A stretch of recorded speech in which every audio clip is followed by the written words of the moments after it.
Poďme si teda urobiť test, ktorý som vám spomínala. Máme tu hermeticky uzavreté balenie aniónových vložiek. A balík si otvorím, vložku si vyberiem. Opäť ju mám hermeticky uzavretú, avšak ja už mám vložku rozbalenú.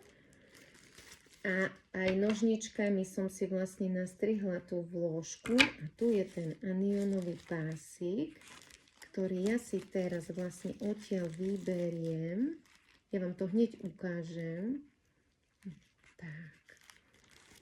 Už ho pomaličky stade dávam preč.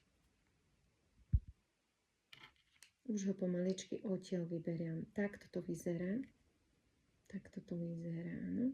Plne také jemné, krásne bavlnené, hej. Čiže ten pásik som odtiaľ vybrala, vložku dám nabok. A teraz tu mám čistú vodu. Tu mám betadín, jódový roztok. Čakajte.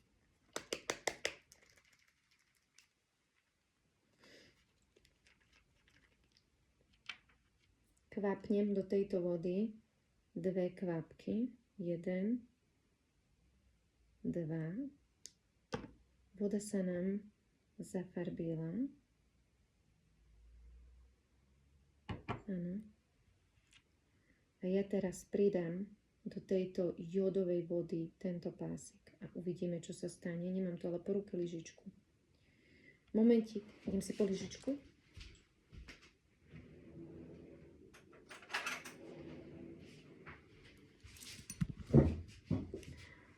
Takže pridám ten aniónový pásik do tej vody.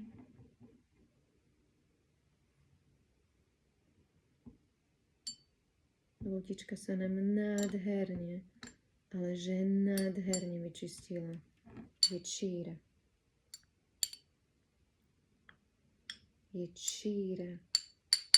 To znamená, a vlastne tu vám to ukazuje, ako to rýchlo pôsobí. Okamžite vlhko, teplo, voda okamžite začne liečiť. Poďme ešte raz na to, tak aby ste videli. Takže ešte raz.